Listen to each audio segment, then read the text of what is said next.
Directing traffic, gonna go deep, has a man deep, it is caught for the touchdown, Corey Davis! What does he do? Attacks leverage. If he's outside leverage, he doesn't want you to beat him outside. So stem towards him, hold him outside, stab outside. Drive face, full cell vertical, get into the blind spot, and he absolutely burns him. Corner is lost. He literally has no idea where Wilson is. Long, fast, how he approaches the game, how dedicated he is to football. He's ridiculously good, man. You have to be ecstatic. This is actual film. This is actual football talk. It's a football show. We're supposed to talk football, not storylines.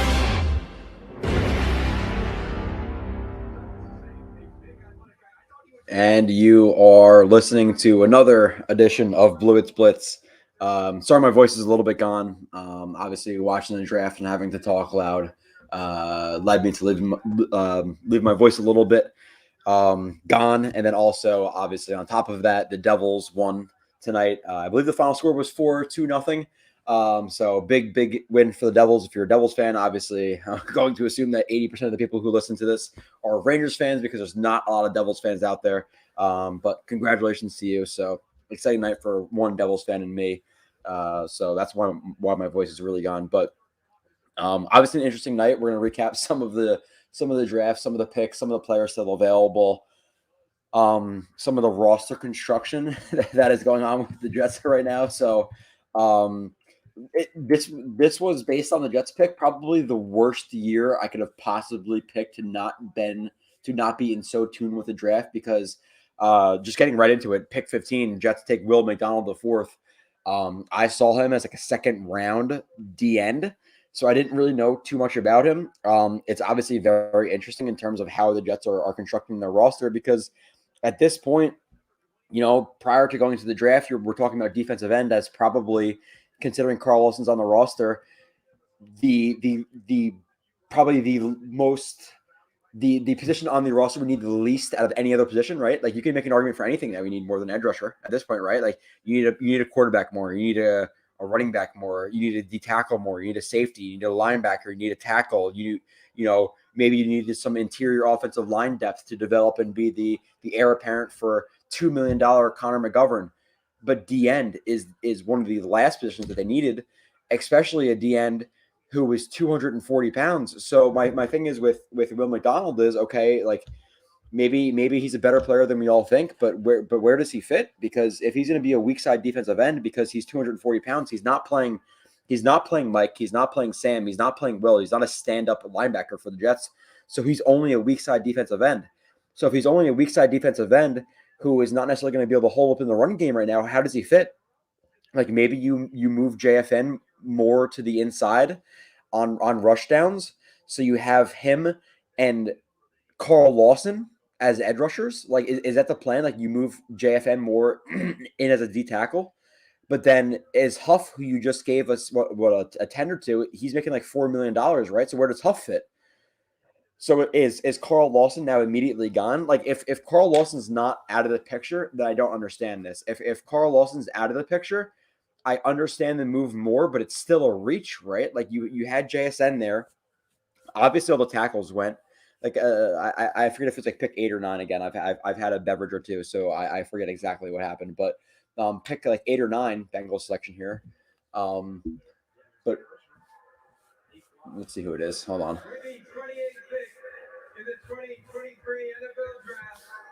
I don't know if I'm behind you guys or in front of you guys.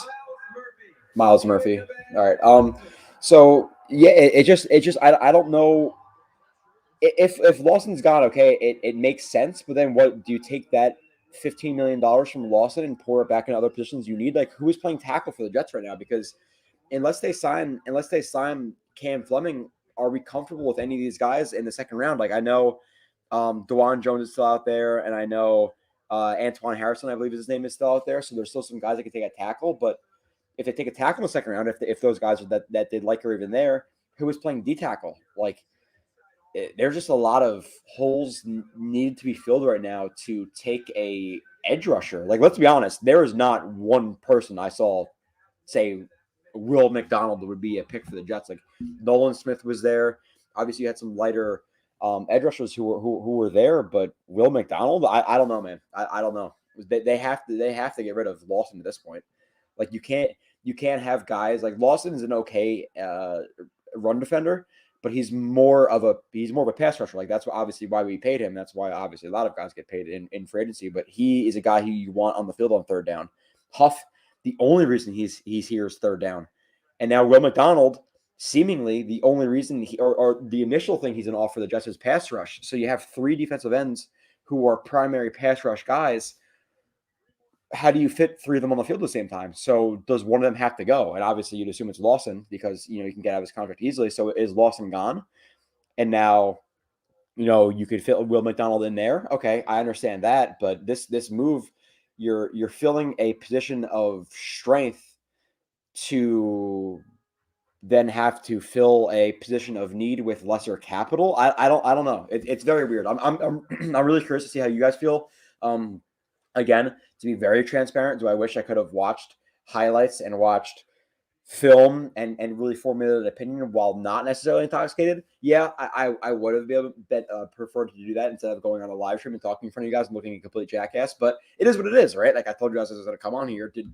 How many people in this chat really know who Will McDonald is? Let's be real. Not a lot of you. I don't think there's anybody who's going to be like, yeah, I knew that pick was coming. I love that guy. I heard the DN stuff, but after the tackles went, and again at a certain point, it was pick 7 or 8. It's like there's no tackles going, but it was Johnson, and then it was Skronsky, right, and then Wright went, or no, it was it Wright first? I forget how the order went, but obviously Wright went, Johnson went, Broderick Jones went, and Skronsky went. So I'm sitting there at 15. I'm like, shit, dude, like we're really in a shitty position. Like the only guys who I see being worth the pick at this point is really JSN. Like JSN was the only guy who I saw being worth the pick there, but I understood Cansey. So I was sitting there like, okay, it's Cansey or JSN, not necessarily ideal in terms of how the board felt of us. But then Will McDonald came, like the name was announced. I was like, a D end? Like really?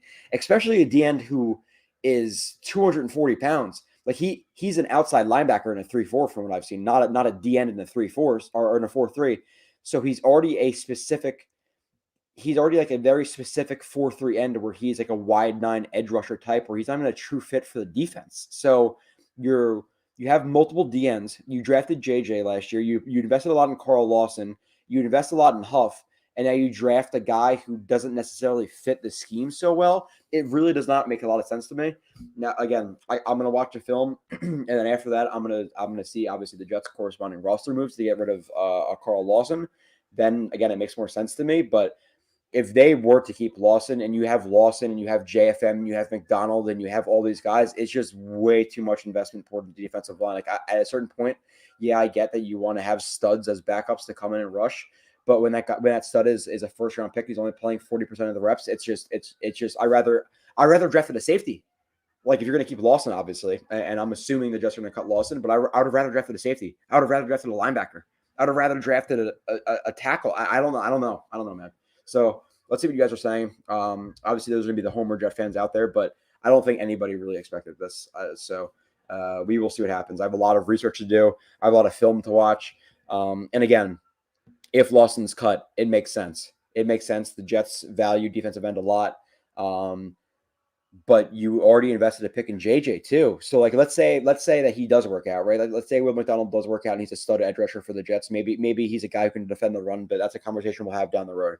Well, let's talk about just pass rushing for now. He works out. Okay. So and Lawson's gone. So then you have, let's say on pass downs, you have Will McDonald and Bryce Huff in the game. JJ, your first round pick from last year, is who you did they trade up to get him? You trade up to get JJ, I believe, right? Or am I just a complete idiot? You got JJ in the end of the first round last year, and now he's on the bench on third down. Like you drafted JJ to be a first and second down edge rusher, or what's the plan with Bryce Huff in the future? Like is Bryce Huff not going to be here, and you're giving this year for JJ to develop to being a good pass rusher in the third year, and then Huff's going to be gone? Like it's just a lot of investment into the defensive line in very specific roles. But let's see what you guys are saying in here. I don't think anyone it's coming from Blewett PC up. Joe Douglas is so mid for this pick. I would have taken JSN at 15 and accepted it if I knew this awful pick was coming. Unreal. Yeah, to me at that pick, I wanted JSN. Like that was the name I was reading to come out of Goodell's mouth or the kid's mouth, whatever his name was. And even with that, like JSN, okay, you have to get rid of Corey Davis, and then you're investing into wide receiver when you could have invested into offensive tackle or defensive tackle, positions that the Jets needed more. But I could have still told myself a story where JSN was the right pick there, and to me he was. But to draft a D end when we've already invested, and I don't know if this was money or capital or however they necessarily formulate this, but I believe the Jets were already a top 5 team in the NFL in terms of investments into their defensive line. So now you just invested more into that defensive line after already being a top 5 team in terms of investments into that defensive line. Now, again, do you cut Lawson? If they cut Lawson, that $15 million turns into Rodney McLeod, Quan Alexander, and Cam Fleming. Okay, I get it, but I don't know. Lloyd Gross, Old McDonald. Yeah, I saw him when I did see him as like a second round D end who didn't fit the scheme. So I never considered it. Never. This was the most surprised I've been for a Jets pick, legitimately since I ever like even Copels. Like I wanted Melvin Ingram over him, but I understood Copels. This is the most surprising pick I've ever seen as a legitimate like diehard Jets fan where I've been into the draft, and I think most people would agree with that. I don't think anybody expected this. Not one person. There should have been Jones. No reason. I'm not going to get into the pick swaps and if this is on Woody or not, and Woody made the Jets cave and all that stuff. But even Jones, like I wouldn't have been thrilled with Jones at 15. But if you're telling me Broderick Jones versus Will McDonald, I'm thinking Broderick Jones. Like at least Broderick Jones is a guy who was on my radar. Will McDonald was not, and that's not necessarily saying that Will McDonald's not a better player than Jones, but Will McDonald was legitimately a second round D end for most critics. So maybe we look into him. He's fucking awesome. Like at the end of the day, that's what we hope for. But I don't think there's a Jets fan who's living day one right now thrilled. I don't know. But let me sip my beer as I look through the chat here.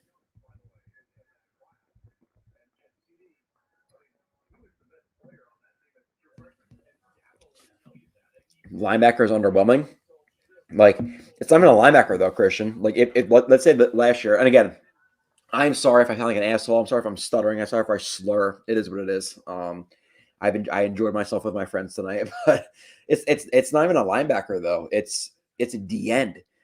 Like if this was last year, and let's plant a Devin Lloyd into this draft or a Nakobe Dean, I would have been happy if you put Devin Lloyd on the Jets. Like let's say Devin Lloyd was in the draft and he's a linebacker. Okay, I'd be happy with Devin Lloyd in this draft right now. Nakobe Dean, obviously, he went much later because of some medical stuff, apparently. But Nakobe Dean, at this point last year, I would have been happy with him at 15. But McDonald's not an edge rusher. He's not a linebacker. He's a D end. The only time you're going to see him as a linebacker is because you're going to go on, like draft sites, and it's going to list him as a D end, but it's a D end or like an outside linebacker in a 3-4. He's not a linebacker in the scheme, so he's a D end. A 240-pound D end, a weak side guy when you already have Lawson and Huff. Again, it's very redundant, so they must be getting rid of Lawson. That's the only way it makes sense. There's no way you have Lawson at 15 million, Huff and Will McDonald, and one of them is going to be sitting down on third down. I just can't see it. I can't see it. Let's see some confusion about me or Joe Douglas when we starting. Chris Turner, what's up? Again, I wish I can give more insight, but we're just gonna talk it out. We're gonna talk about some guys in the second round. At this point, you'd assume, but assuming is gonna get you shit because I would have assumed almost 9 or 10 other positions over a D end at this point.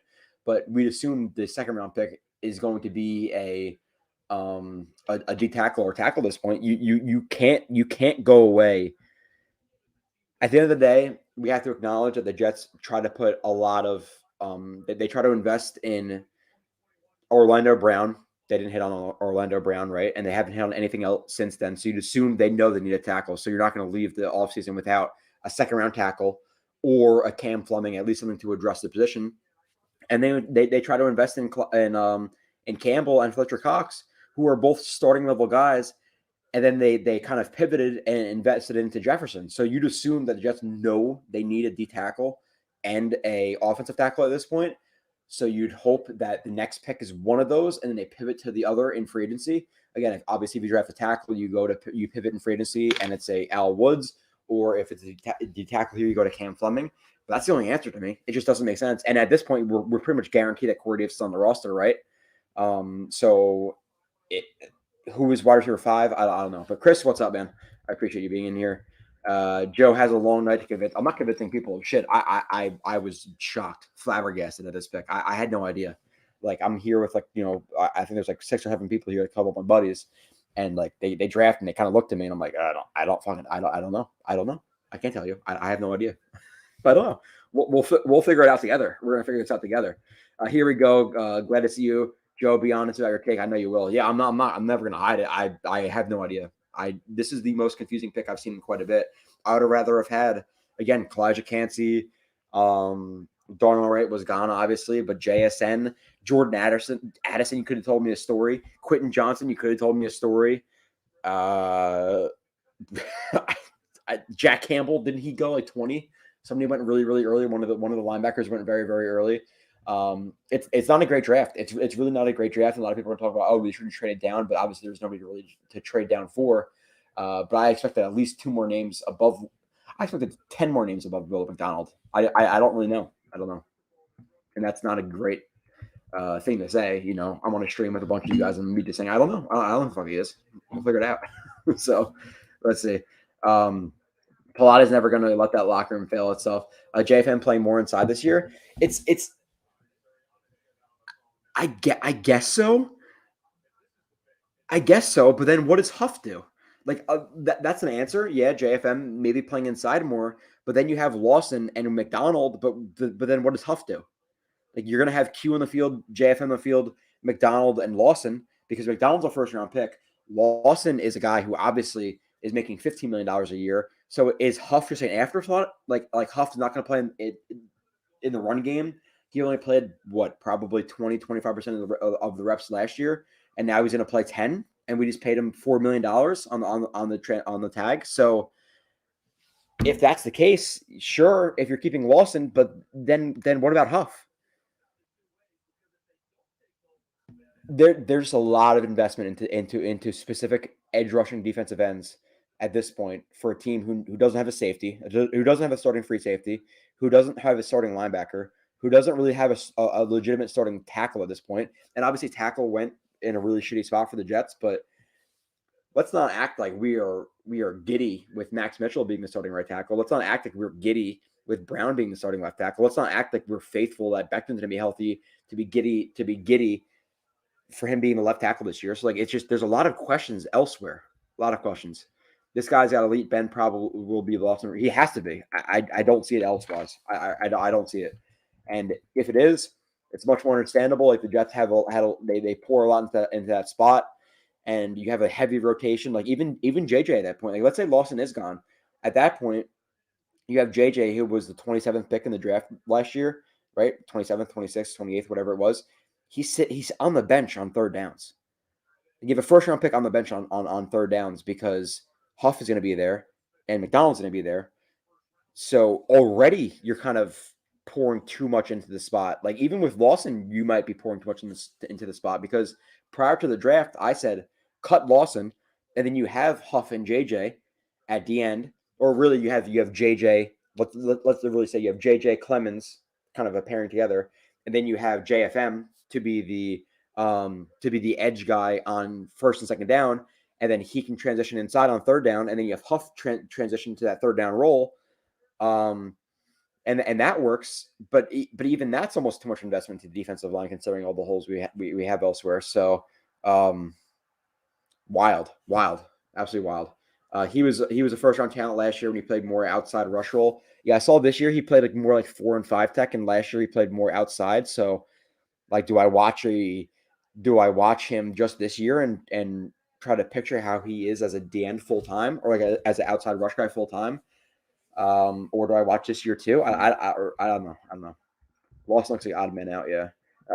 He needs to gain a little more weight though. Like 240 pounds and a 4.3 is just not it's again minus specific edge rush rolls on third down. It doesn't fit. So you're drafting a guy in the first round already for an edge rusher role on third down. Like that's what Huff is already. Like you almost just drafted another Huff to me. And that's not saying that. Listen, at the end of the day, like being on the positive side, and again, this is just me talking like kind of off the cuff, but you look at him, 240 pounds, 35-inch arms, a little bit under 35-inch arms, apparently elite bend, and then you look at the traits and you see elite bend, elite arm length, elite get off. Like those are three or four traits, and I have to see about the technique and power, because to me it's really like technique, power, explosion, bend, and length. And seemingly he has 3 of those 5. I have to see about the strength, and I have to see about the technique. But he is a physically impressive guy. But as an edge rusher, like as a 4-3 defensive end who's going to do anything in the run game, I don't know.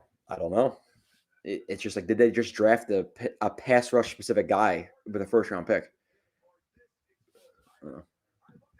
2022 draft was an outlier. JD is proving he is not fit to be. I'm not going to overreact here, Kev.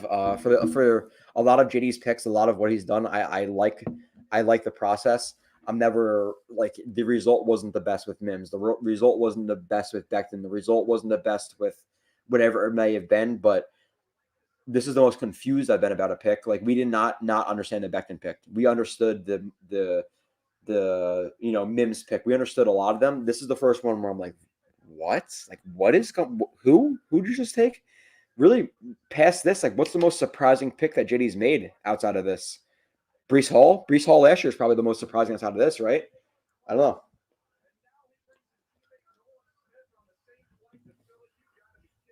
Eagle Fang, good point, obviously, which we kind of mentioned already. Jets can save a ton by cutting Lawson or trading him.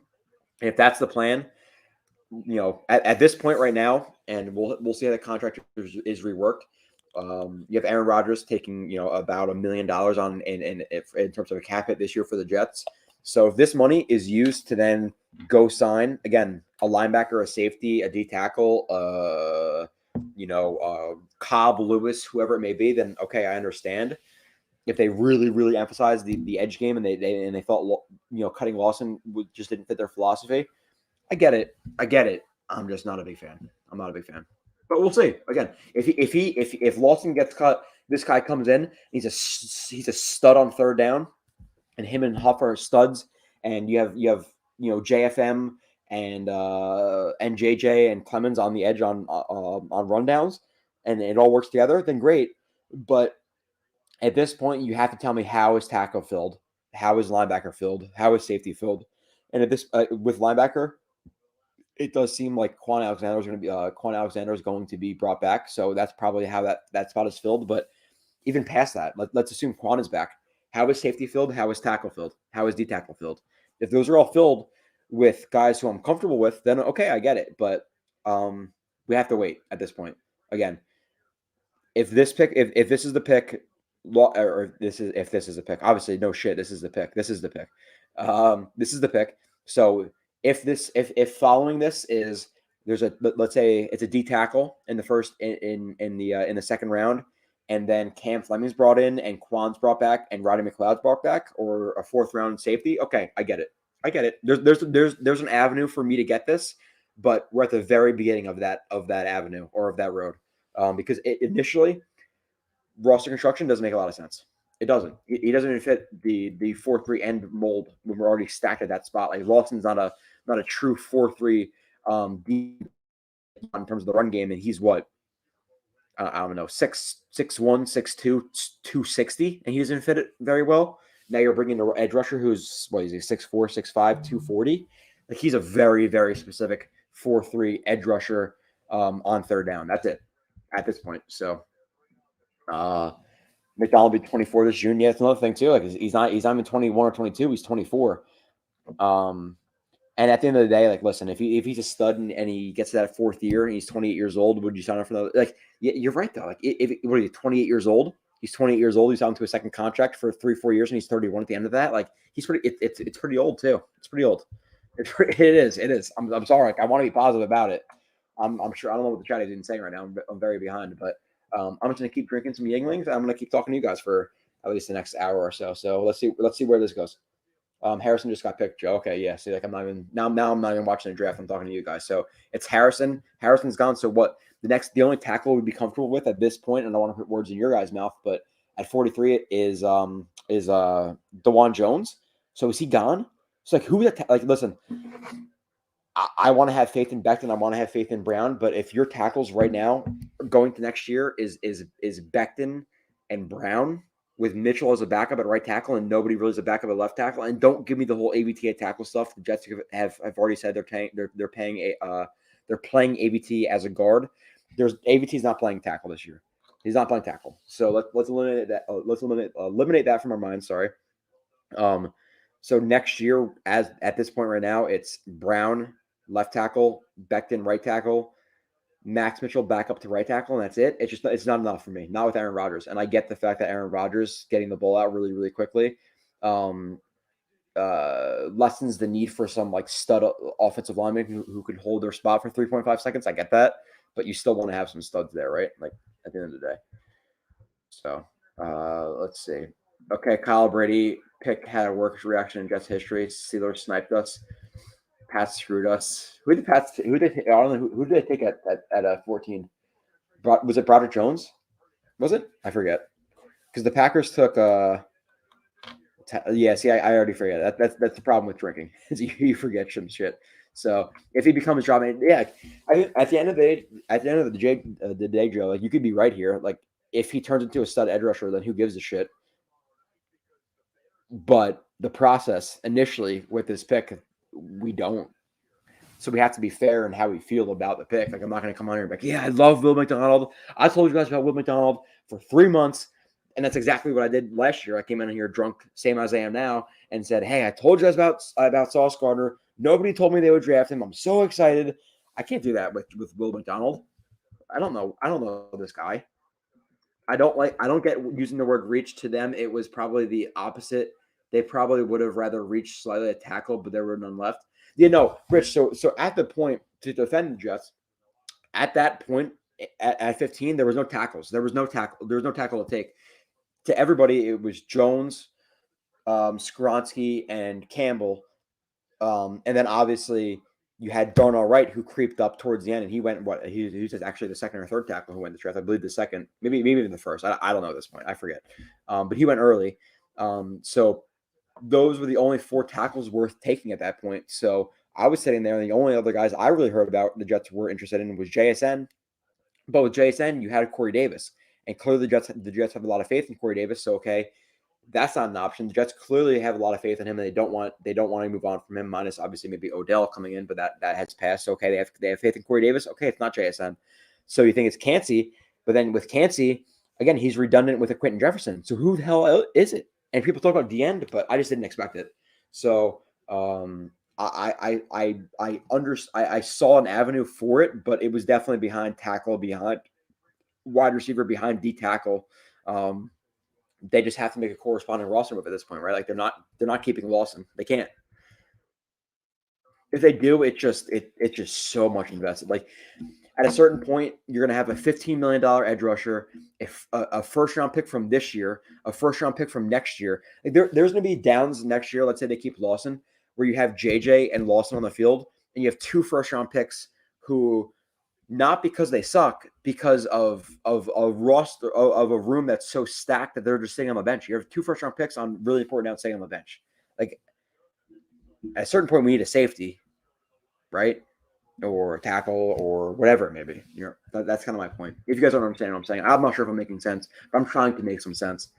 But maybe not. I don't know. Let's see. I don't know what Eagle's talking about, but Rich is saying, Eagle, you can't just say that. It takes 2 teams to make a trade. Why is it so hard to understand? Yeah, that's the thing. Like, who was anybody trading up for? Like, there's nobody worth trading up for in this draft. So you can't just say, hey, let's just trade back. JR, exactly. None of us know much on dude. Gotta chill to hate on the pick. I can't say I hate the player. Can I say at the time of the pick, did I not understand it? Yeah. Like at the end of the day, we can't just say, yeah, we love the pick. Like if he was to take a 7th round, a guy who we thought was going to go in the 7th round, we can't just say, hey, we initially love it, while not also acknowledging the fact that he could turn into a stud. Let's see what the Chiefs take.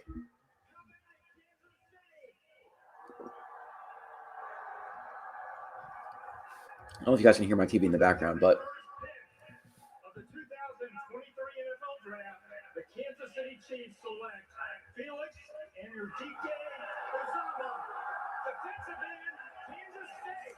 like I even saw his name mentioned before. I don't know. I don't know. Okay, let's go on. Let's go into the chat. Keep them all. Fuck it. Jets injuries. YK that's coming. Can't trust Lawson. I don't know. I like the pick. Abby.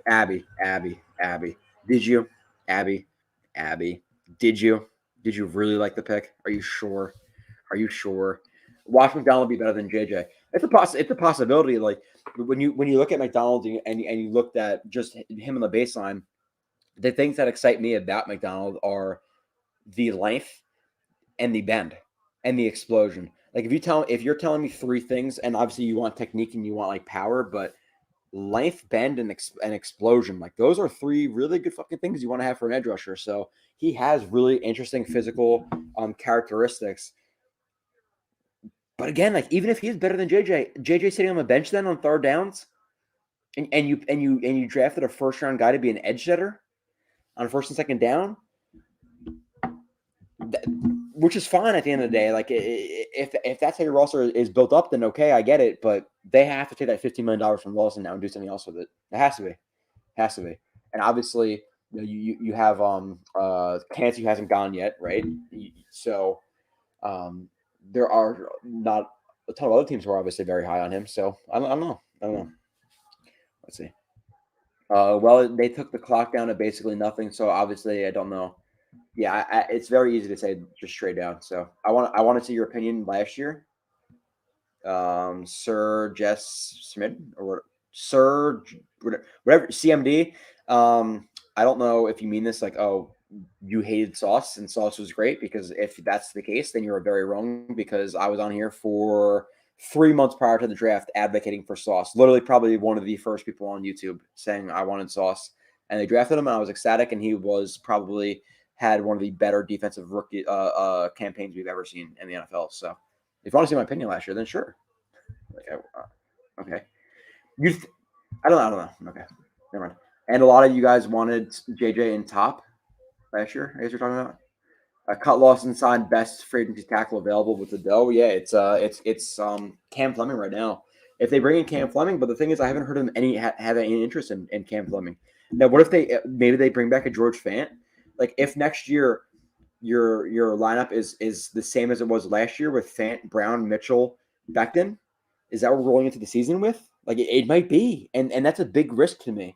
It's a big risk. I would like a Cam Fleming who's more available, and just a better overall player than George Fant at this point. But to skimp out on tackle at this point is just going from trying to sign Orlando Brown to just saying fuck it, let's just sign George Fant back and roll into the season. It just has me with a bad taste in my mouth. So I've said this post or pre-draft that if they were not to go tackle and they sign Cam Fleming, then I get that pivot.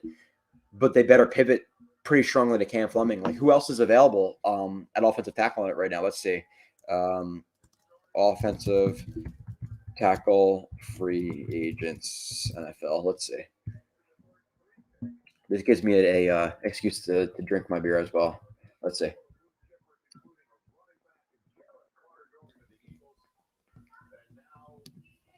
All right. By the way, Jalen Carter and Jordan Davis on the same defensive line. Are you fucking kidding me? That's crazy. We're going to recap some of the first round picks as well in this draft. And why is this list so goddamn long? Hold on. Okay. So there's some guys out there, right? Like if you told me, and I really don't want Taylor Lewan. Obviously, he already had some kind of interesting comments about Keith Carter for the Jets, but Lewan, Donovan Smith, Fant. We have Isaiah Wynn.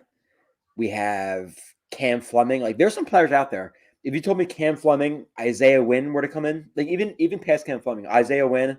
He has some injury problems, but okay, I understand that. Fant, like they have to do something at tackle. They cannot walk into the season right now with what they have. Maybe it's a second round guy. Anything past that, they have to sign a free agent. If they were to draft DeJuan Jones, okay, I understand, but ignoring tackle is a mistake to me. It's a mistake. So they have to pivot and address it somehow. And then if they do, and McDonald's a studded edge rusher, then let's see how they fill the tackle. Number block. Let's see. Man, then let's see. No, I like JD. I like JD more than you do, Kev. It seems like I'm definitely more of a process versus results guy, and I like a lot of his process. I feel like I'm fucking up some words here, but that's expected, right? I don't know. Hey, JD, we trust cry some more. Okay. So Jet Up Buttercup is your thing. Just every single move the Jets make is great, and we shouldn't question anything they do. Like, are you the appeal to authority guy, or not? So the Jets have never fucked up, ever, never. Everything the Jets have ever done is always won us a Super Bowl. I'm sure when Rex was here and all that shit, drafting Taj Boyd in the 6th round was a great right move, or Kyle Wilson, or getting Wilkerson a big contract or whatever. I don't know. Brian Breesy at pick 30 made more sense than McDonald. Yeah, like Brian Breesy was a guy who I said it when they were drafting. Like I okay, Canty's up there, Brian Breesy's up there, D tackle. I don't really know.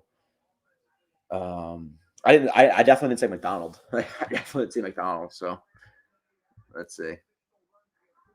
You had too many Bud Lights, bro. I don't drink Bud Light. This dude can play. Again, yeah, sure, we can say that by watching YouTube highlights, but is there any Jets fan in the world who said that the Jets are going to draft Will McDonald at 15? You heard Nolan Smith, you heard of all the, all these other edge rushers, but you didn't hear of Will McDonald in the 1st round. You heard of Van Ness and some other guys, but to act like anybody said that he would be the pick at 15 is just crazy. So just because Robert looked up YouTube highlights doesn't mean this guy can play. And maybe I'm wrong. Maybe I'm being a dickhead. Maybe you scout and you watch this guy and you knew Will McDonald from Iowa State, but this felt like very Seahawks to me, where they're drafting, or a couple of years ago, I had a Raiders fan who's over at my house today. He's a big Raiders fan, and I compared it to the Leatherwood pick. Like, we knew Leatherwood would be a 2nd round pick, not a 1st round pick, and he's picked in the 1st round. We're kind of like, Leatherwood, or you see the Seahawks later in the rounds, and we're like, who the fuck did they just draft? Or the Cole Strange pick, like it was like that. It was one of the Seahawks pick. It was Leatherwood's pick. It was one of those picks. Now, could it work out? Sure.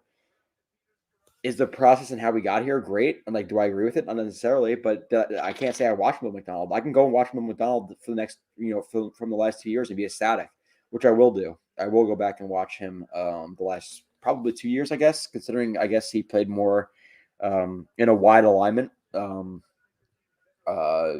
earlier than this year. And then this year he obviously played more in like a 4-tech, 5-tech role, and that hurt him.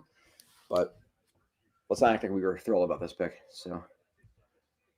Let's not. Lawson contract up next year, and with no 1st round pick next year, the pick does make sense. So we're drafting for needs next year. It's like we're going to keep. Yeah, okay, but you have JJ there, you have Huff there, you have Michael Clemens there, you have JFM there. Do you know who's our tackles next year? It's Max Mitchell and nobody else is our tackles for next year. So the fact that Lawson's contract is up next year, it's just like. Sure. Like, I feel like it's a reach for this pick to make sense, right? I don't know. JD picking DeJuan Jones at 43. I'll be very down with that, Kev. If you told me DeJuan Jones is the next pick, at 43, I'd be happy. At this point, Mozzie Smith went, right? So did Breesy go? So you have Breesy there. You have who is it like from Utah? Someone with a K, the tackle too. So is it one of those guys? I don't know. I'm gonna be I might stream tomorrow. I'm not sure exactly what's going to happen. So Hopkins has not been moved yet. Neither. Unrealistic Hopkins for Lawson. I'll do that in a second, bro. Hopkins for Lawson. It's going to take more than that, though. Eagle thing, for sure. Because Lawson's like, he's almost just worth his contract. It's like, you'd almost, if you're taking on Lawson, like, do you trade a 7th round pick or 6th round pick just to take on his contract? It's not like he's on a great contract where you want him for $15 million. Like, he's barely worth it. So, you're not going to. He's not worth a lot in trade market, so it would never happen. It would never happen. Doesn't mean JFM moves to the interior. If Lawson's not gone, it has to be. It has to be. You're not going to not move into the interior, and then you have JFM and Lawson rushing, and then you have Huff, who you just paid, McDonald and JJ sitting on the bench. Like how much talent are you going to have sitting on the bench? 2 1st round picks and a guy you just paid sitting on the bench. So JJ has to move inside. Even with cutting Lawson, JJ should move inside more, or JFM should move inside more, right? Like at this point, even if Lawson's gone, our best edge rushing situation, our best rusher situation right now is JJ, Q inside, McDonald, and Huff outside. And then at that point, again, JJ's still on the bench, who's a first-round pick. That's with Lawson getting cut, and we haven't even seen that happen yet. So, yeah, if Lawson stays, JFM better be on the inside. Better be. I was hoping so bad it was Cansey. Yeah, I was hoping JSN there, not Cansey, but I would understand Cansey more than Homeboy. So great show. I hope so. It's probably not, but it is what it is. I'm thinking Corey Davis maybe gets traded tomorrow for a 3rd round pick. He's not getting traded for a 3rd round pick. It's not happening. Why would somebody do that? Snickers and Boots. Joe just got home from Asia in time for the draft. Sucks our O tackles, I'm sure. We're gone. But Happy JD didn't reach. No idea about the pick, but apparent upside and high spin and bend like Feeney. Listen, like at the end of the day, comparing anybody to Feeney or Ware or Miller or Taylor or any one of these guys is hard to do. But we'll see. Sneakers and Boots. Like, I'll be honest with you. Do I like the pick? No. Do I hate the pick? Yeah. Like at this very point, do I legitimately hate the pick? I do. I'm not gonna lie and say here. Yeah, I'm sitting here with my friends. I'm like, yeah, Will McDonald. Could I come back in a week after watching all the film and say, listen, guys, like I really, really like this guy's upside and he's raw, but if he hits his ceiling, it's going to be great. Okay, like that's a possibility. But at this point right now, I can't say I'm happy. Could he be a stud? Sure, he could be eventually. But what do they do to the other spots? What do they do at tackle again? What do they do at linebacker? What do they do at safety? What do they do at D tackle? I don't know. Does this make you question JD or trust them? If just this pick right now, and again, there's been a lot going on since the Jets have picked because I'm trying to research who this guy is exactly and all that shit. But like to that point, or maybe even now, this is Will McDonald in the 1st round is probably the most surprising pick in the entire draft. So if I'm taking just this pick in a vacuum, does this make me trust him more or question JD more? This makes me question JD more than I trust him. If it works out, then I trust him like a motherfucker because nobody expected this shit. So if it works out, then good because you fooled everybody. Nobody knew that. Nobody knew it. Bart Scott loves the McDonald pick. Okay. What does Bart Scott know about this draft this year? Probably not a lot. Let's be real. McDonald isn't a flashy guy, but his film when they don't have him playing head up against tackles guard is actually very impressive. We'll see. Eric Fox, I can't speak to that. Is he? We'll see. Will Levis drops out of the 1st round. Yeah. I don't know who pick 32 was. Who's pick 32? I don't even know. Slow-mo guy, it really does seem like we had no contingency plans for what would happen when all the O tackles were gone. JD saying that they passed on trades because McDonald was too good to pass up is just, yeah. So I haven't heard any interviews or anything like that. Obviously, that's bullshit, though. Like, if they can trade down, I'm sure they would if someone wanted Levis or something like that. But to also act like they didn't have contingency plans for tackles being gone, it's probably also pretty silly, slow-mo. Let's be realistic. Like they have months to work all these situations out. And if they were sitting there and saying, okay, we like these 4 tackles, we like all of, Jones, Campbell, etc. All or Campbell, Campbell, Jones, Skronsky, and Wright. We like all those guys. We're guaranteeing that one of them going to be on the clock. There's no point of even thinking about anything else happening. Let's not even talk about it. I'm sure that didn't happen. I'm sure they said, hey, what if all 4 of these guys are gone? Who else do we like?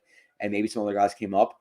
And apparently one of the top ones was an edge rusher because they had some pivots that I expected. I expected if all the tackles were gone, JSN was my next guy I'd expect them to take. And after that, it was Cansey. Both guys were there. So I was expecting one of those guys to be picked. And they weren't. And one of the next things I thought was, okay, maybe it could be a DN if one of the really good DNs fall. But not. I didn't expect Will McDonald. So you can't have enough pass rushers. You can. If one of those pass rushers was a 1st round pick and he's sitting on the bench and not playing, and he's playing 30% of the reps. Yeah, like because right now, if we're thinking Will McDonald, let's say even Lawson's gone. Will McDonald's going to play. He's not going to play over JFM on the edge on rundowns. He's not going to play over JJ or Clemens on the edge on rundowns. So you're going to draft the guy to be playing 30% of the reps, 35% of the reps. It's just a lot of investment in a very specific role who's not going to play a lot on your team. Where I'd rather have drafted, again, Cansey or, JSN traded Corey Davis. I don't know. He jumped over a car. That's what I know. I love it, James. That's the only thing James is going to contribute. Just I know he jumped over a car, so that's fucking awesome. so did Blake Griffin. Maybe he could be our tackle. I don't know. Lawson isn't leaving, and honestly, is it really that bad to have two huffs on third down when we have leads this year? Maybe Rich, you are because at that point you have two huffs on third down. What is Lawson doing? Because Lawson's getting paid $15 million to what? Be an okay at best run defender while not being played on third down because McDonald and Huff are there. So what is Lawson doing? Lawson's being paid to be an edge rusher on third down. So who's sitting? Who's sitting, Rich? In terms of investment, you have Lawson getting paid $15 million, and you have McDonald who's getting paid, whatever he's getting paid. Obviously, it's a first round pick.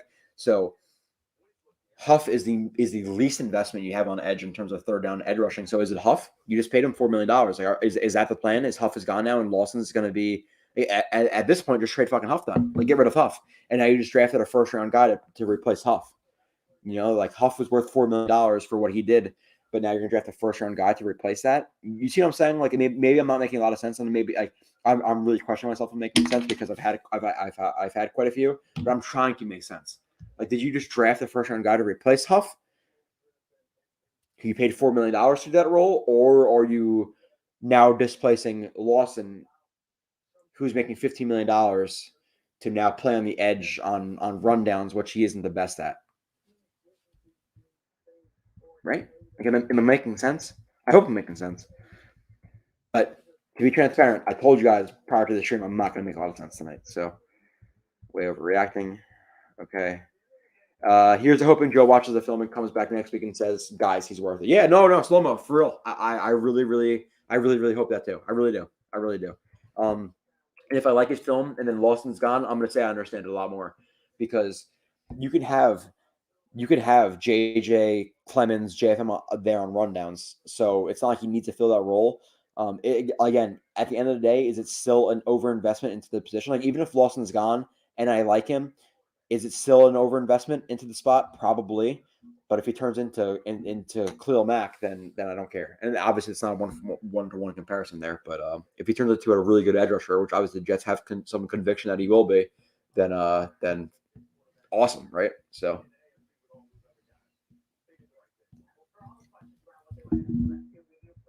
let's see what you guys are saying here. I'm about 20 minutes behind.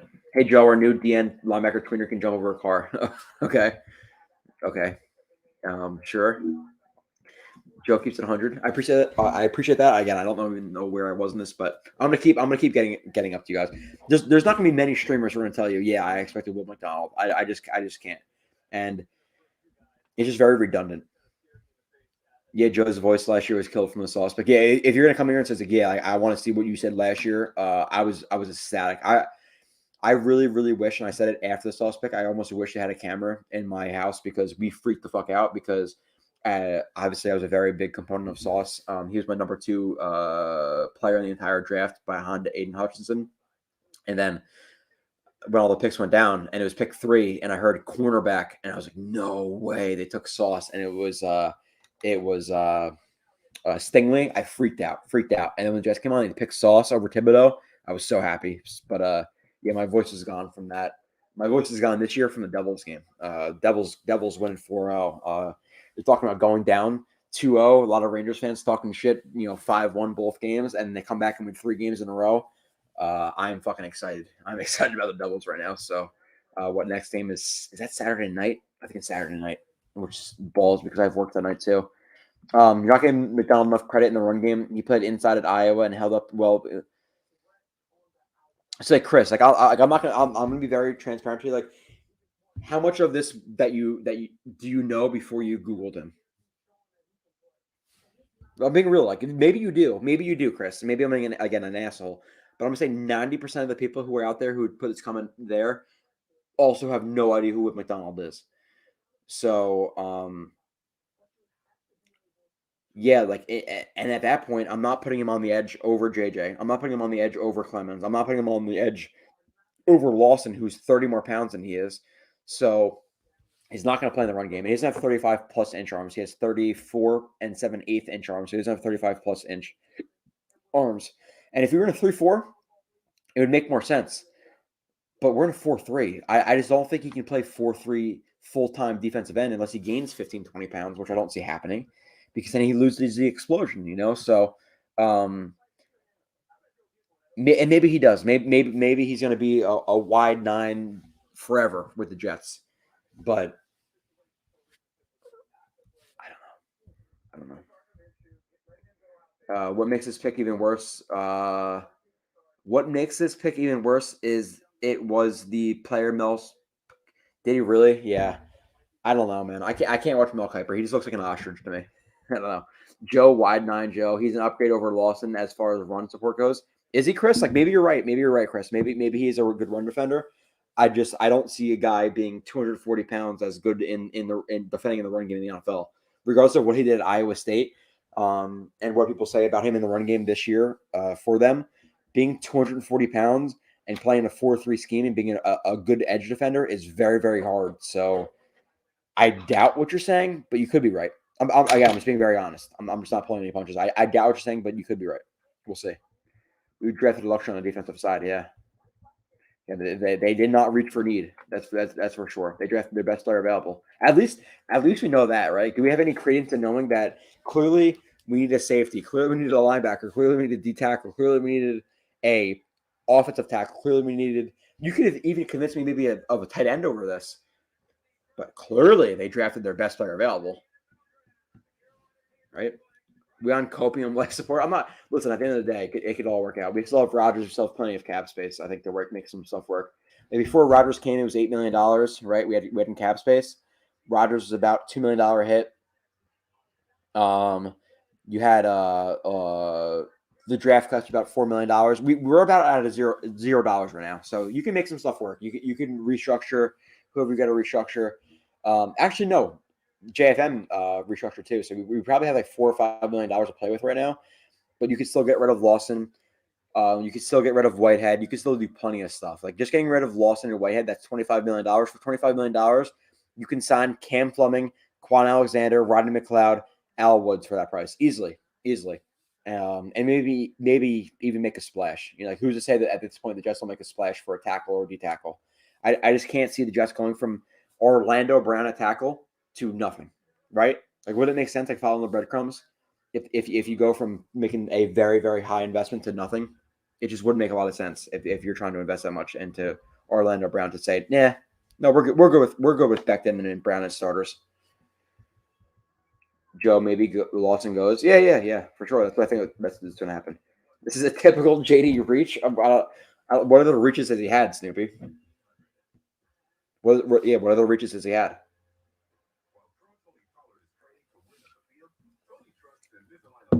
I don't know. Eagle Fang. Joe and I literally were calling for sauce before I heard anyone else. Yeah, I was excited about that pick. That's what Kyle was saying yesterday. The luxury of today is a need tomorrow. Yeah. Like that's true, Pierre, to a certain extent, but let's assume that Huff stays here, right? Like we want Huff to be here long term because he's a good player and he's a good edge rusher. So if he's here, you want JJ to work out. And really, like DNZA, you want them to stuff the run and be good at that, but they make their money for edge rushing. So if Huff is here, and if JJ is worth what you drafted him to be, first round draft pick, and McDonald is worth his hay, then JJ was drafted in the first round to be a first and second down guy. I just can't see the need of tomorrow with JJ being here.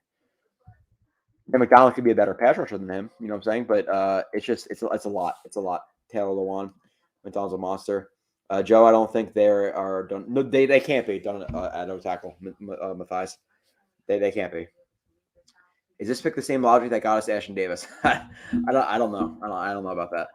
Pats traded 14 to the Steelers, who then picked Broderick Jones. Yeah, maybe the Jets were going to draft Broderick Jones at that pick, and it really sucks that 4 of them are gone. But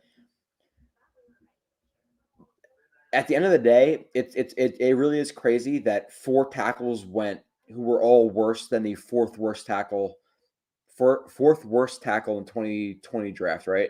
Like none of these guys were better than any of Andrew Thomas, Jedrick Wills, Tristan Wirfs, or Mekhi Becton. So Broderick Jones would have been a reach at 15 as well for me, but I still would have rather had Broderick Jones in that spot because it was semi position of need where DN really was not. So it's funny. Last year, everyone loved last year's draft from day 1 and 2 minus Jermaine Johnson. And when fans don't like the pick, we are haters or hating like girl people. Yeah, you're able to disagree with the process. I don't think coming on here means saying, listen, I like if I came on here and said I love everything the Jets did, then why even come on? Like just go to nyjets.com and just watch what they put out because it's going to be all positive spins for the Jets. Like I can disagree with some of the stuff they did, and this pick it's a luxury pick. And even if Lawson's gone, it's still a luxury pick. You know, if Lawson wasn't on the roster, it's a luxury pick. So now that Lawson is on the roster, we're assuming he's cut. What if he's not cut? Then it's like for lack of a better term here, people. I'm working with very limited terms, but it's like a super duper luxury pick. And I don't want a super duper luxury pick when we're trying to win a Super Bowl. So I don't know. Joe, what do you think about the pick? I've spoken about it quite a bit. They need to sign Ben Jones. You forgot about ABT as well. I don't know what you're talking about with that, but ABT is a guard, so I'm not mentioning him as a tackle. They signed Connor McGovern, so they're not going to sign Ben Jones and Connor McGovern. That wouldn't make a lot of sense. Jalen Carter, Jordan Davis. Yeah. Jalen Carter, Jordan Davis, and Fletcher Cox in the middle of that defense. Huh? It's pretty crazy. Let's see who's best available on the board right now, actually, before I get into some more of the chat and stuff like that. I don't want to recap the first round a little bit, but we have Matthew Bergeron. This is from ESPN. I'm being transparent. This is from ESPN, who I don't really know if they're good or not in terms of the rankings, but we have Bergeron, who says the best tackle available, or the best player available in general. He's a tackle. We have Cody Monch, who's a tackle available. We have DeJuan Jones, a tackle available. Oh, you know what? Run something really stupid. I was looking at tackles in general. So the best player available right now per ESPN is Levis, Michael Mayer, Joey Porter, Brian Branch, but he's redundant too. You know, Luke Musgrave, Herndon Hooker. If you're giving me like a power ranking of guys I wanted right now for the Jets, really? John Michael Schmitz, I would say probably 3. I'm going to say 2. It's Keanu Benton. And 1. Who was the other guy we were just looking at? Oh, maybe not. Maybe it's Benton.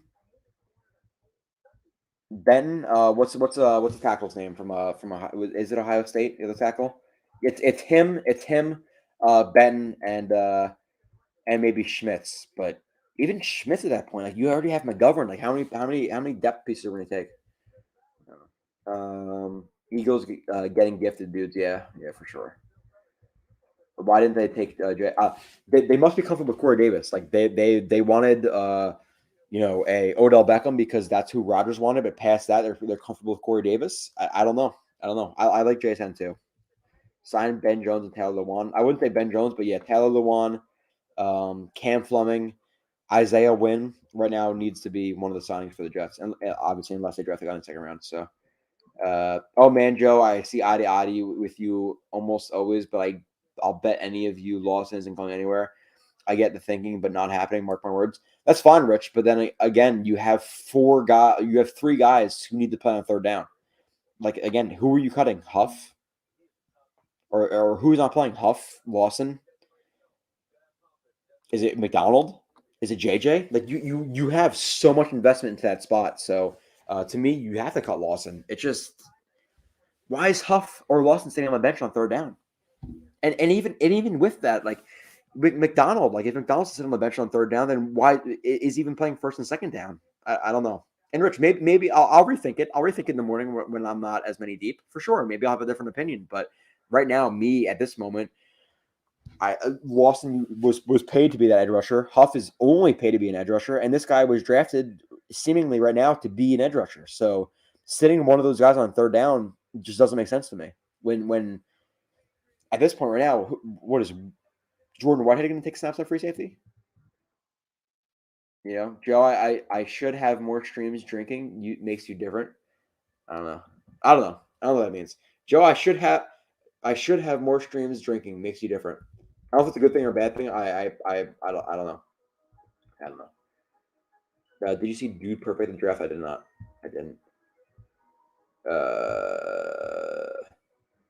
Needs next year in a win now scenario. Give me a break. Yeah. I'm with you there, Boomtown. I would say in general, like I'm more of like go for the best player available at kind of in general.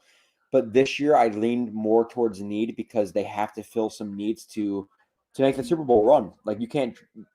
This year is more about filling needs for me. But it is what it is. It is what it is. Draft a dude for solid to play just like Rich. And this is my thing. How many snaps does Will McDonald play this year? Like even if Lawson's cut, he plays what 40% of the snaps, right? So you're drafting a first round pick to play 40% of the snaps.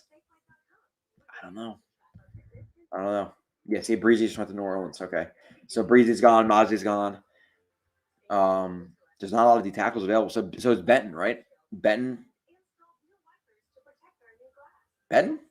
Yeah, I don't know. So you have Benton, and the only tackles right now are like Jones and Bergeron, right? Was the other guy who I just mentioned. So, tackle and D tackle are thin right now, and those are the biggest needs on the Jets. So like linebacker, safety is a branch. I don't know. We'll see. There's a lot of maneuvering that has to go on right now at this point. To fill up a roster, so it's redundant. Yeah, that's what I'm saying. I think it's redundant too.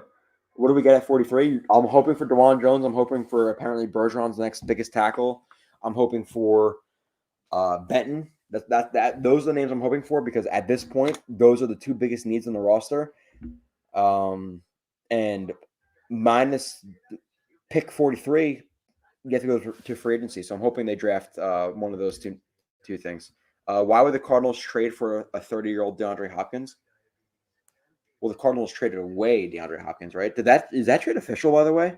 It wasn't, right? It wasn't official. We heard rumors that the Cardinals were trading Hopkins, but it didn't actually happen, correct, right? I don't know. I don't think it did. Pittman at 43. Like, sure, but then we have McGovern. So you have McGovern and Pittman at center, but you don't have a free safety. You don't have a D tackle to start. You don't have a lot of spots. So it might be the right pick, like in terms of the best player available, but D tackle and tackle are still really big needs right now. Really big needs for us. Oh, you make your best stream drinking. Okay, I appreciate that, I guess. I don't know if that makes. I feel like I'm much more. I don't have as much sense when I'm drinking, so I feel like I make a lot more sense to talk about a lot more film stuff when I'm not drinking. But hey, regardless, Kev, I appreciate you. Let's see.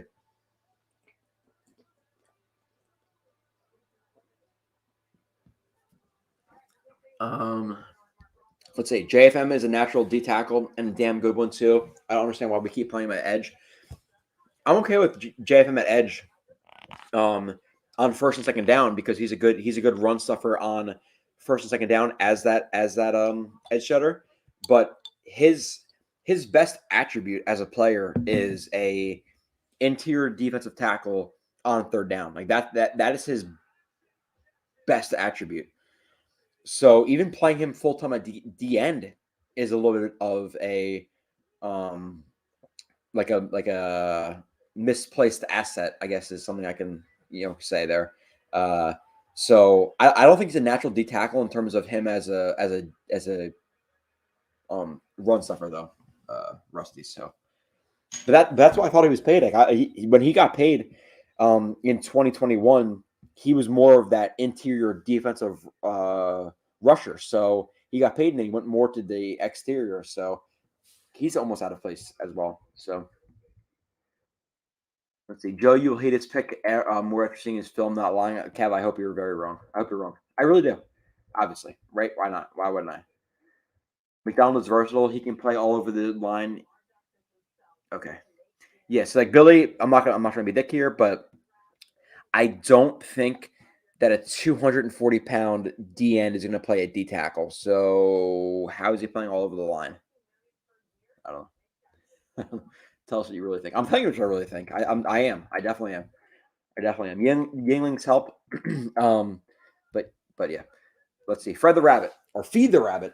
Feed the Fat Rabbit. $5 super chat. I appreciate you. 40 and a half tackles for loss, 34 sacks during collegiate career.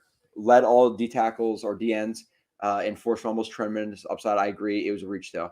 Yeah, listen, Feed the Rabbit. It can 100% be a great pick down the road. Is the process great in getting here? I don't know. I don't think so.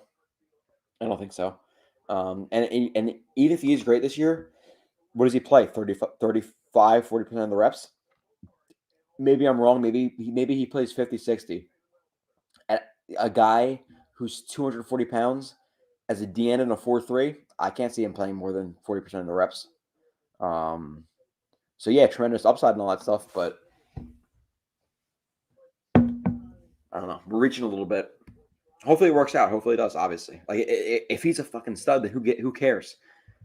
But the process is kind of crazy. So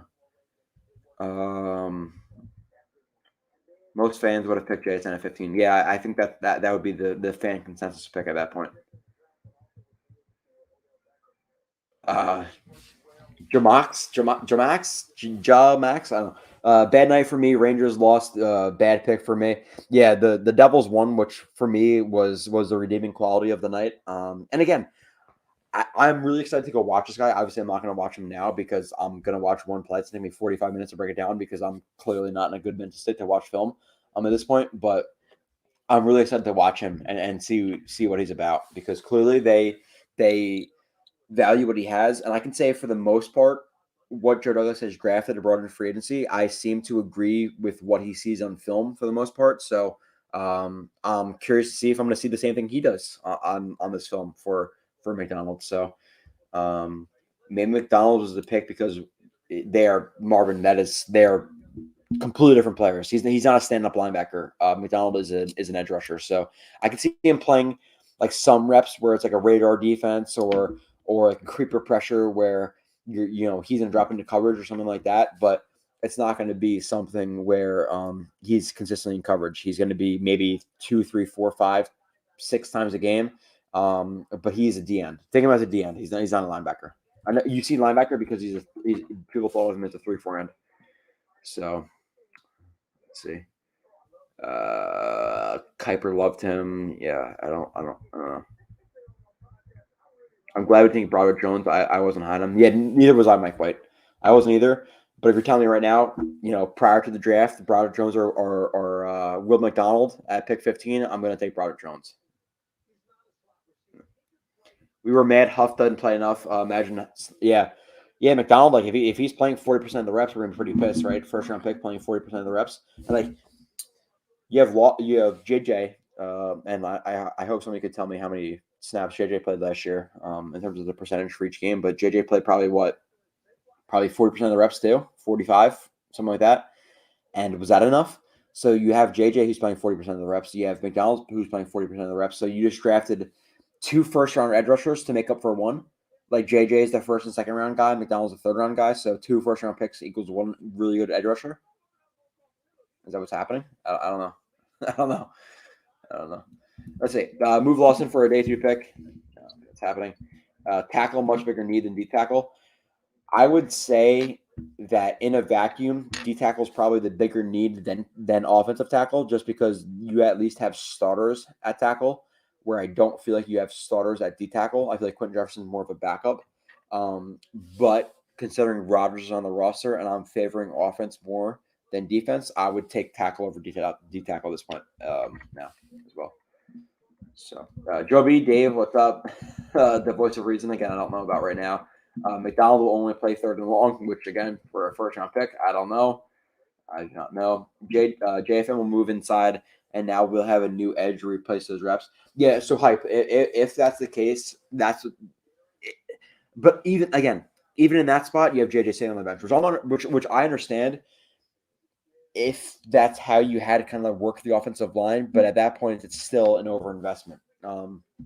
I think at this point, it's definitely JFM, Q, McDonald, and Lawson as the rushers on third down, which is ridiculous. It is. But at that point, you still have Huff on the bench. You still have Huff on the bench, right?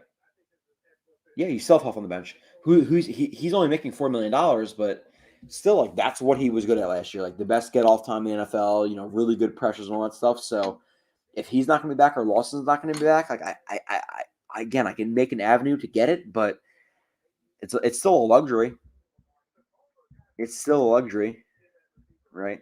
So you're making 100% sense. Maybe I am. Maybe I am. Maybe I'm not. I don't know. I don't know. I could sound like a complete jackass. I feel like this year I'm probably a little bit less fucked up than I was last year, which it's never great to like come on the stream like, yeah, I'm drinking all this stuff, but I am, and you guys know it. This is a stream to do that once a year. But I always feel like an asshole, but last year I felt like more of an asshole. Last year I felt like I was a little bit more nonsensical, but at least last year it was easier to talk about it because last year I expected Sauce.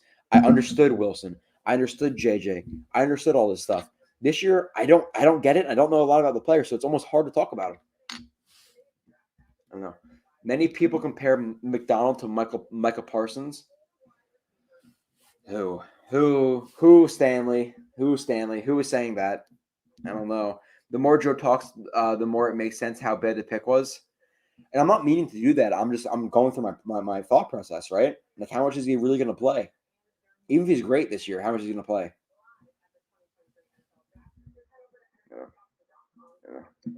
No, Lowell, you have no idea what you're talking about. I'm out. I'm sorry. I'm sorry, Zach. Adios. Adios, Zach.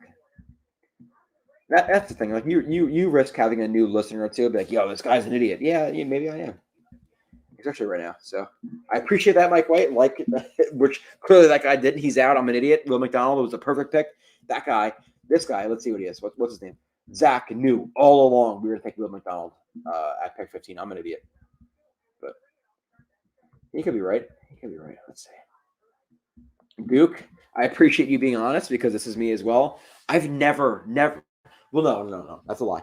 I heard and I saw Will McDonald as like a second round DN in mock drafts. That's it. I saw him as a second round DN in a mock draft, and that was all I heard of him. So I would have been a lot less shocked with a lot more names, like whether it be again a Mozzie Smith or a Benton or a what's his name, Breesy or whoever. Like I've at least heard those names in the second round. They make a little more sense because they're like at positions of need. But McDonald, and maybe it's like a lack of me looking into the draft. Where maybe if I look into the draft more, I'd be like, yo, McDonald's a really good player. He's worth it in the first round. And maybe 15 was a little bit of a reach, but I really liked him at maybe later in the first. Then okay, that could be how I'm feeling in a day or two. But at this point right now, it's not ideal, right? So, let's see. No need to know who he is. Every draft pundit had him as a late round one, early to mid round two. Yeah, I saw him like in the early second to mid second round. Rangers out coached. I think they catch GFM. Did Kyle text you anything about it? No. Actually, I don't know if Kyle's coming out. Actually, shit. Yeah, I didn't check my text at all. Yeah, I guess Kyle's not coming on, obviously. I would expect him to text me. If this pick was something, if it was like JSN, he probably would have came on. But when the pick is Will McDonald, is it really going to try to come on? I don't know.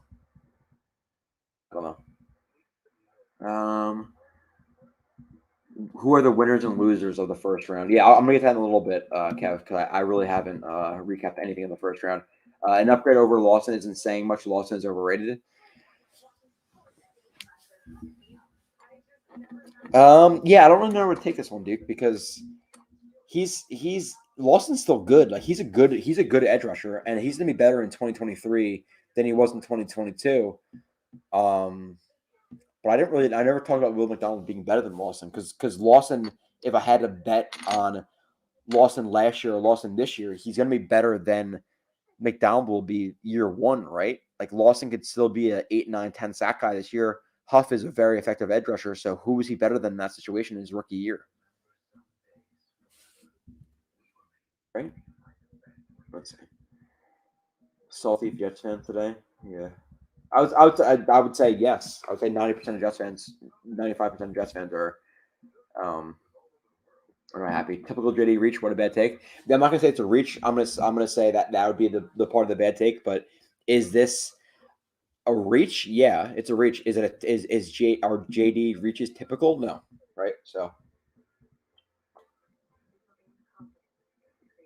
what's the beer? 20 minutes ago. So very classic Yingling.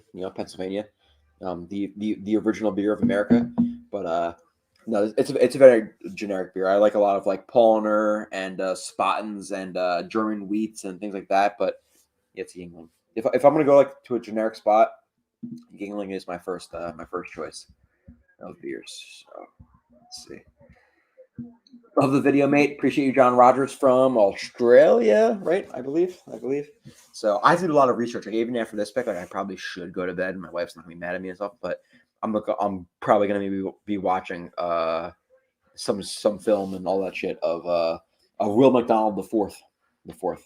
So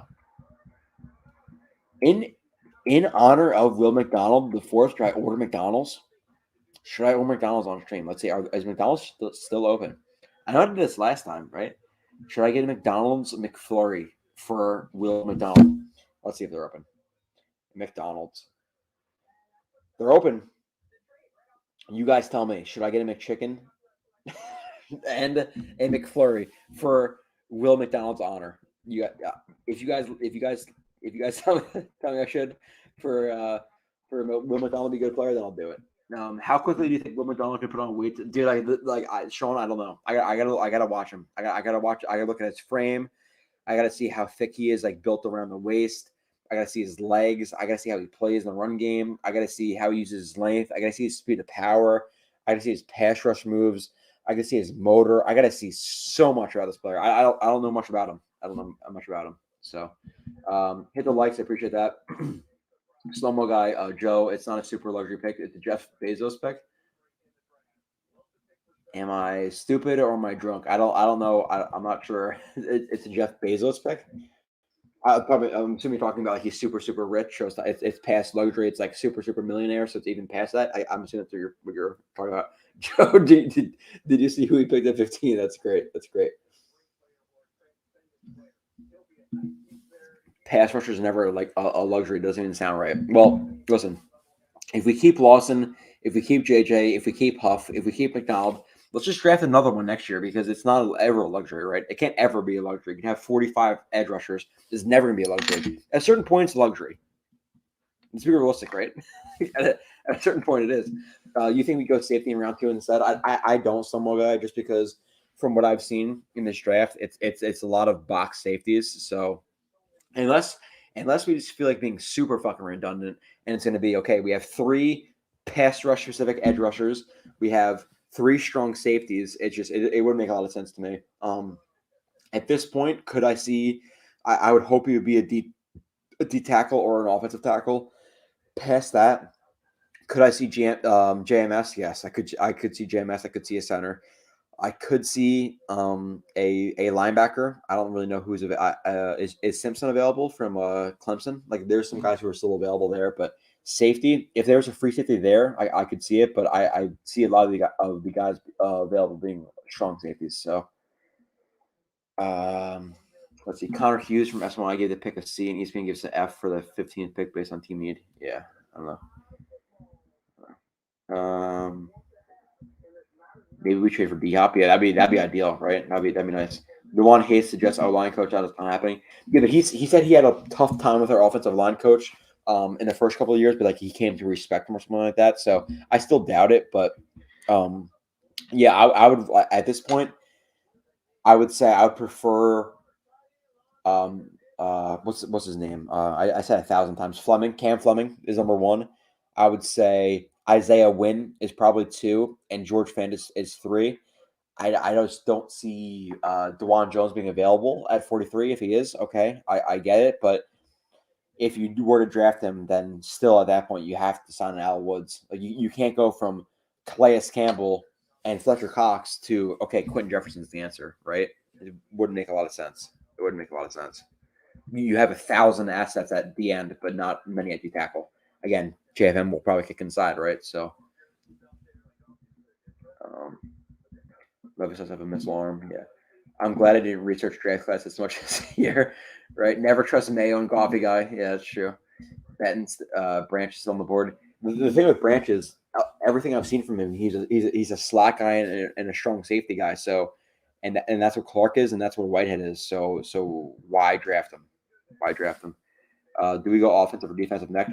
Next, I obviously don't know. Seizure? Is that your name? Seizure? If I had to guess, I'd probably say defensive. I don't know. No, offensive. Tackle. Be good tackle. It needs to be tackle. Can you have enough pass rushers? You could. You could. Mike, you could. McGovern deal is a backup deal. Stromberg, fourth or fifth. What if JFM is moving fully inside? Then we're fucking on rundowns. Hype. Like, let's be honest here. If JFM is a full-time D tackle, our situation at and the run game is not good. That's for sure. So that's what you guys are saying. Glad you're not drinking Bud Light. Bud Light Yingling is a man's beer. Is it? I don't know. I don't like what is the percentage on this? It's a good beer though. Like, right? Like, even if it's only like a 4.5 or 4.8 or whatever it is, it's still a good beer. Bud Light, Coors Light, Miller Light, they all suck. Yingling at least has something to it, right? The Tim. So I appreciate you. Even though Yingling at 8 o'clock in the morning at Jets game is a little bit tough, so I'm a Miller drinker at 8 o'clock in the morning. But anywhere past noon, very generic. I'm a Yingling guy, but I prefer many more beers over Yingling. It's just when somebody's going to like a random, place to pick up beer. Yingling, okay, simple. I miss Yingling. Can't find it out west. Really? Wow. Where are you from, Burke? Cien? Should I know? Sienna? No, maybe not. Sorry, folks. You take possible stars in round one, not situational players. Now he could be a star, but if we were a 3-4 team, I'd understand. It's just, how is he a star in a? Is he ever going to be a really good edge setter in a 4-3? Right? Like, it's not even about could he be a really good edge rusher, which he could be, but could he ever be worth his pick? Like, to be worth pick 15, it feels like you have to be a really good edge rusher, while also being functional on rundowns. But being 240 pounds in a 4-3, even if he's a stud as an edge rusher, like, is he ever going to hold his weight, hold his water as an edge setter? I don't know, right? Right, I think I'm saying I don't know a lot this stream, but how does he ever become worth the pick? Because, like, even if you were to sign let's say Von Miller, right? Like, Von Miller is more of like a 3-4 D end edge rush specialist. If you were to draft him and he's a stud edge rusher, then yeah, it's worth it. I'm not comparing him with Von Miller one-on-one, but you'd assume he's worth it in a 3-4 scheme. But do you want to invest in a Von Miller in a 4-3 scheme? Like, at a certain point, you have to have certain weight and it is weight to play in a 4-3 in a rundown. So does he gain 20 pounds and is he then effective? Does he have the frame to do that? Does he then lose his explosion and bend because of that? So then why did you draft him? There's so many questions I have about this. So many questions I have. Tom Brown, why not take the best wide receiver available? Corey Davis is always injured. McCall Hardman is okay. Lazard is good. Mims is well. Mims. And what happens if Garrett Wilson gets injured? Not even that, Tom Brown. But what if Corey Davis and Lazard get injured? Like, you're assuming that Corey Davis has played about 11 games a year, the years he's been on the Jets. So Corey Davis is in the 6 games he misses. Let's say Corey Davis misses about 6 games like he has in the last couple of years. In those 6 games, are you comfortable with Lazard, Wilson, and Hardman as your receivers? I'm not. It's not enough. So, and you're gonna take some lumps. I'm hoping the Jets invest in wide receiver 5, but I'm just saying I'm more on your side in terms of I'd rather have drafted a JSN than a super luxury pick. It's a luxury pick to me. Devils are not winning the Cup. Rangers suck. The Jets trashed their pick. Super negative. I don't think the Devils win the Cup either because they're super young, but the Devils have definitely looked like a much better team since they've adjusted to the playoffs. I expected the Devils to look a little bit rusty starting off because they're not physical, and they don't have a lot of playoff experience in their roster. But they've clearly bounced back, right? For all the Rangers fans talking shit, they're going to sweep us. Now it's 3-2. I don't think you're going to sweep us. So let's see. Clemens was good. Clemens is a situational. He's a backup. He's a good edge setter. Maybe can rush sometimes in the interior, but he's a situational guy. He's never going to be a starter. He's going to be a 5 through 10 guy. So watch McDonald's film. You'll feel better. I hope so. I legitimately like JNYC, but we'll see. Speed and bend lacking with current edges. Sure. Speed, I wouldn't say Huff has that speed, considering he broke I think he had the highest get off rate in the NFL last year, so he had the speed. And speed and bend typically lack on 4.3s. Like, you're not going to see speed and bend and expect Von Miller's in a 4.3. So yes, but you're not going to see that a lot with our defense anyway, right? So okay, where are our moderators? Why is Alex Jones in here? At the end of the day, if you're going to go into a jet stream and act like Alex Jones and put a bunch of stuff in there, like, you're just a loser, right? Like, at the end of the day, get a life. It is what it is. Joe, you need mods in here. Yes, Matthew Smith. Matthew Smith, you want to be a mod? I don't know. Where's Kyle? We need an impromptu. Kyle is, I'm assuming, sleeping right now. But he'll be out there. We'll talk about him. Or we'll talk to him about this. I agree with your assessment. Let's see how the rest of the draft plays out. Maybe they trade Huff for Lawson for Buda Baker. Okay, fuck it. Yeah, trade Lawson for Buda Baker. I feel a lot better. Let's do that. So Will McDonald the 4th, Joe. I'm sorry, Dave.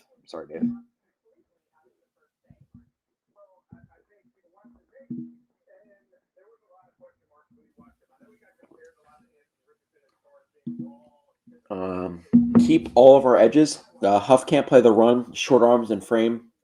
Huff has the potential to play the run better than Huff. Yeah, but you have JFM there. You have Lawson there, who plays there. You'd assume that plays the edge better than McDonald. You have Clemens there, like JJ Huff, JJ Clemens, Lawson, JFM. Like, McDonald's not going to play the run regardless. So I just see him being super specialized in year one. It's okay. I at this point, I would get rid of Lawson. That's me. Let's see what you guys are saying. A slow slot receivers and overdraft best tackles were off the board. Again, I think there's a lot more to slow than a 40 time. Are you slow if you're really quick? Like, he had some ridiculous 3-cone drills and all that stuff. So I think he's not slow. So yes, Joe, you must get Mickey D's. What's the order? What is the order? I don't know. I kind of do want it because I've been having a few, and they're about to close, right? So do I just do it? Fuck, I don't know. Mickey D's on DoorDash. Like, how cold is it going to be? To be absolute garbage. And do I really do this on stream? I don't know. I'm thinking about it. If I see a couple more, maybe I'll do it. Keep going on, bro. We need another A. Hawk, I haven't seen you in a little bit. You've been out of here for a little bit. I don't know if you haven't been on other streams and stuff like that, or maybe you're just sick of me. But I appreciate that, bro. We need another edge at 43, probably. That's a good one to drop in. I'm thinking Lawson, JFM, and Clemens will play interior.